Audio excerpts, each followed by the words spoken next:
비디오에서는 그 객체 탐지 또는 객체 감지라고 부르는 기능에 대해서 살펴보겠습니다. 보통 원어로는 오브젝트 디텍션을 말하는 겁니다. 오브젝트 디텍션이라는 프로블럼.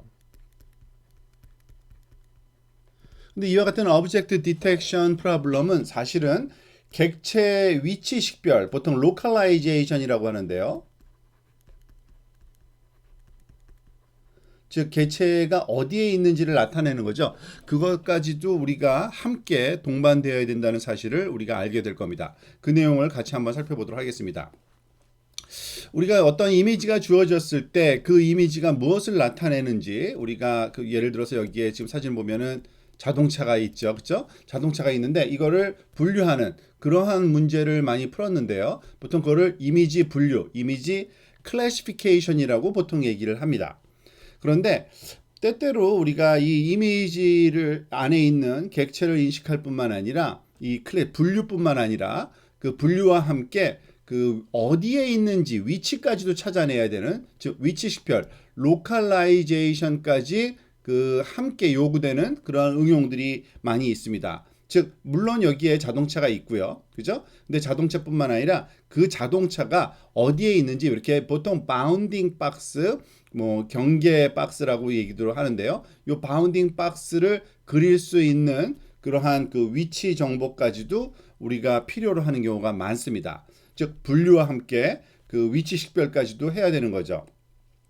그리고 그 자율주행 자동차 그 운행과 관련돼서 응용 부분에서는 좀 더 많은 그 정보가 요구되기도 합니다. 좀 보통 그냥 가장 일반적인 의미에서의 디텍션을 우리가 풀어야 되는 경우가 있는데, 지금 여기 보면은 이 자동차 안에, 그러니까 그 화면 안 이미지 안에 자동차뿐만 아니라 트럭도 있고요, 신호등도 있고, 그런데 그 각각에 대한 이와 같은 바운딩 박스가 우리가 찾아져야 되고 어떠한 대상이 어디에 있는지까지 알아내야 되는 이러한 문제가 우리가 풀어야 되는 문제입니다.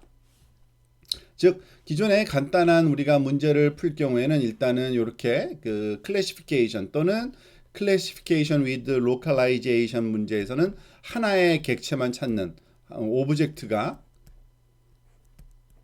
하나인 경우고요. 그리고 그 좀 더 제너럴한 디텍션 프로블에서는 멀티플 오브젝트를 풀어야 되겠죠.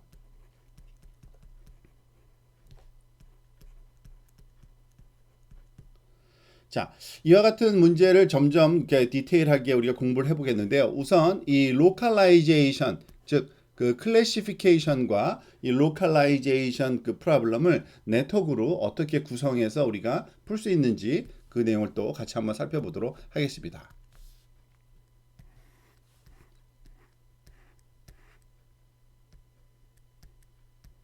자, 그 국지화, 보통 그 위치 탐지라고도 얘기를 하고 국지화라고도 이제 그 혼용해서 쓸 건데요. 로컬라이제이션을 얘기하는 겁니다. 로컬라이제이션.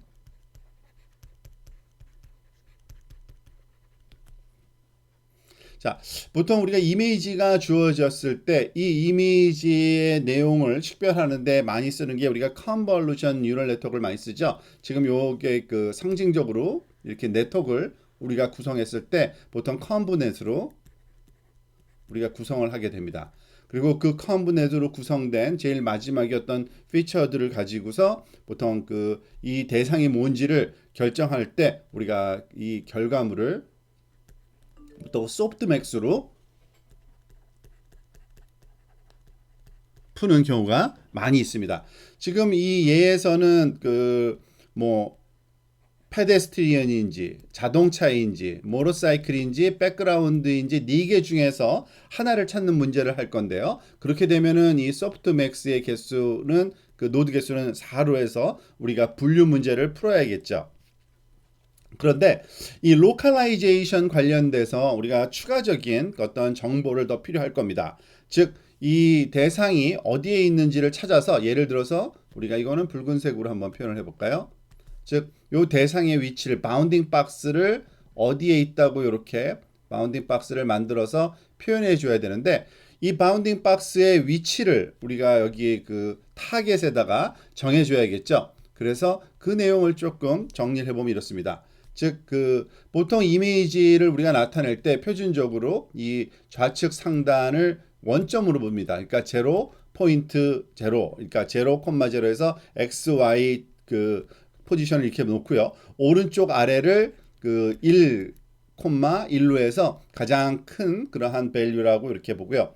그리고 일단은 여기 중앙점 그 보통 이렇게 우리가 요 그 바운딩 박스를 나타낼 때 네 개의 그러한 값으로 많이 표현합니다. 즉, 요 바운딩 박스를 나타내는 그 밸류 값을 또 정리를 해보면, 그러니까 bx, by에서 그 중앙점을 얘기를 하는 거고요. 그리고 bh, bw라 그래서 그 높이와 그리고 바운딩 박스의 그 폭을 우리가 요 네 개의 숫자로 많이 표현합니다.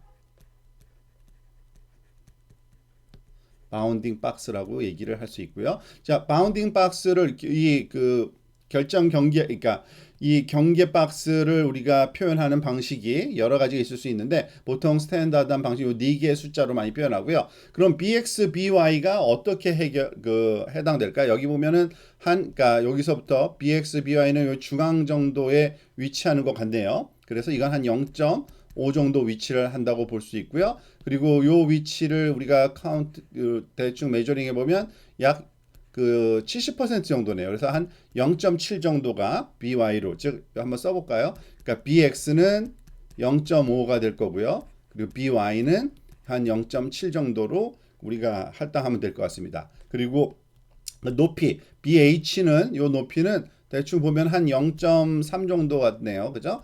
그러니까 bh는 한 0.3 정도. 그리고 이 수평 방향으로의 너비는 보니까 한 0.64 정도라고 생각하면 되겠네요. 그러니까 BW는 한 0.4.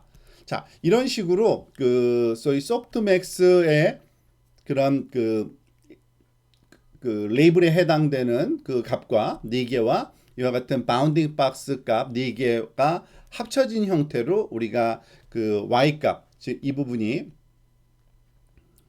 우리가 이 부분이 그 레이블 y에 해당되겠죠. 그죠? 이 y에 해당되는 값을 어떤 식으로 좀 더 체계적으로 정리하는지를 좀 더 디테일하게 한번 살펴보도록 하겠습니다.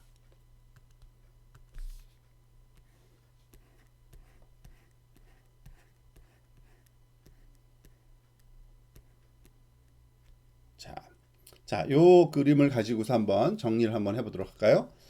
우선 그 목표 레이블 Y를 어떤 식으로 우리가 정의해야 될지를 다시 한번 정리를 해보려고 합니다. 지금 문제는 앞에서 했던 것과 그 유사하게 그 페데스트리언, 즉 그 보행자 있는지, 그리고 자동차 있는지, 그리고 모터사이클이 있는지, 아니면 배경인지 이 네 가지 중에 하나를 식별하는 문제를 우리가 풀다고 한번 생각을 한번 해보고요. 그리고 이것을 풀기 위해서는 당연히 그 바운딩 박스에 해당되는 요 네 개의 값 bx, by, bh, bw 당연히 그 정의돼야 되고요. 그리고 클래스 레벨 4개 중에 하나인 요 1부터 4에 해당되는 값을 우리가 할당할 방법을 우리가 그 설정을 해놔야 됩니다. 즉 이 y를 한번 써볼게요. 그러니까 y는 보통 어떤 형태를 띠게 되냐면요. 우선은 그러니까 길이가 8인 벡터일 텐데 제일 먼저 보통 PC라 그래서 그 대상이 있는지 없는지를 먼저 식별하는 일을 많이 합니다. 첫 번째 거에는. 그러니까 is there any object.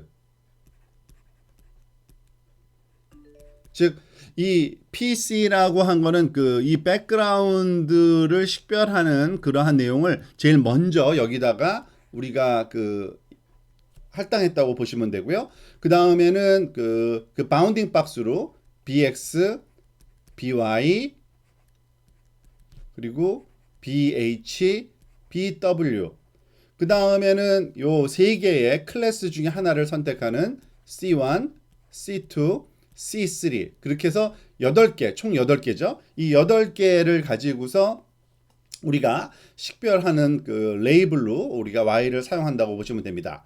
그 예제를 요 이미지를 가지고서 한번 살펴볼까요? 지금 보면은 여기에 있는 것이 이제 입력 이미지겠죠. 그런데 요 입력 이미지 첫 번째 요 입력 이미지의 경우에는 그럼 y가 어떻게 되는지 그걸 한번 써보도록 하겠습니다.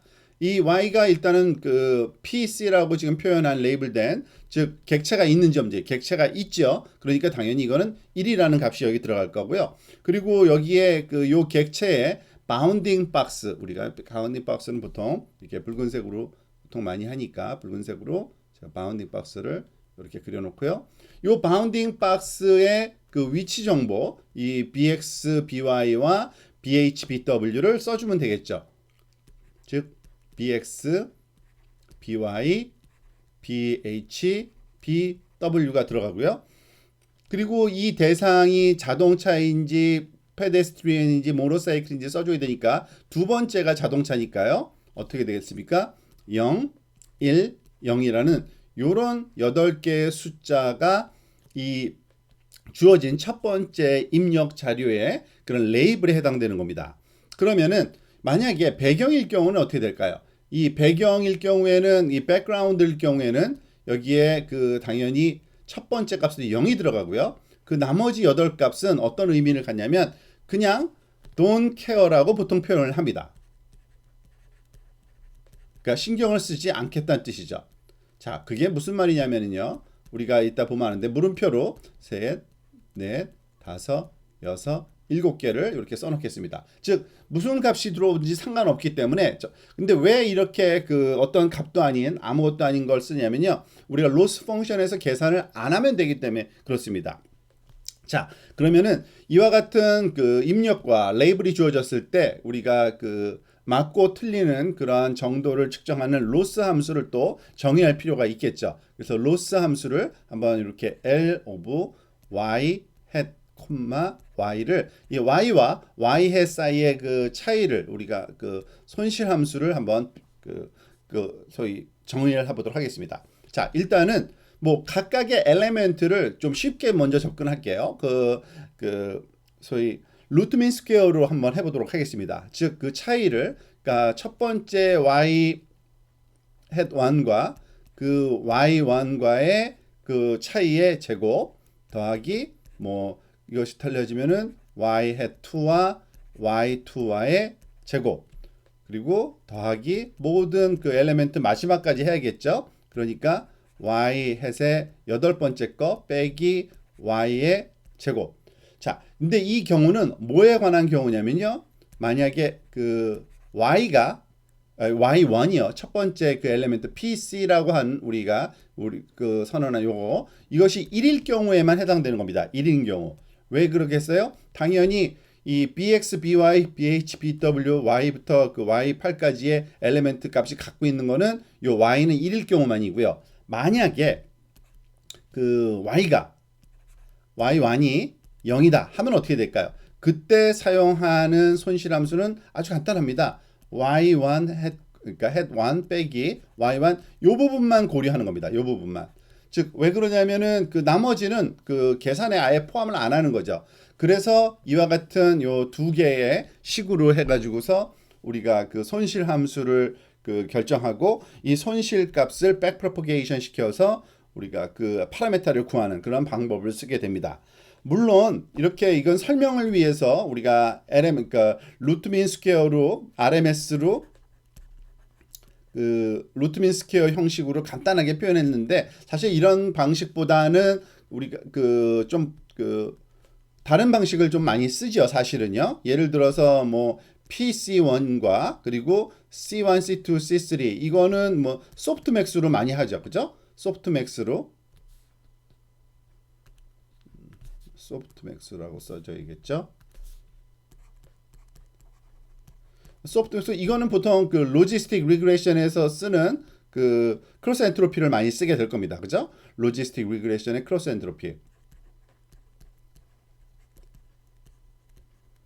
그리고 이 부분은 보통 많이 쓰이는 그러니까 루트 민 스퀘어로 우리가 그 써도 그 상관이 없을 겁니다. 이런 식으로 적절한 그러한 그 각각의 레이블 그 엘리멘트에 적절한 로스 함수를 적용하는 것도 가능합니다. 그리고 그것이 많이 활용되기도 하고요. 하지만 그 기본적으로 그 레이블과 우리가 예측한 즉 expect 그러니까 prediction 한 것과 실제 레이블을 비교하는 것은 다 똑같기 때문에 여기서 간단하게 좀 설명을 한 거고 이와 같이 localization과 함께 우리가 그 클래시피케이션 분류를 하려면은 이와 같은 그 타겟 레이블을 지금 여기 설명된 것처럼 정의하고 이와 같이 정의된 데이터 훈련 자료로 우리가 훈련을 시킴으로써 그 식별이 그리고 인식이 로컬라이제이션과 가능해진다는 것을 설명드리도록 한 겁니다.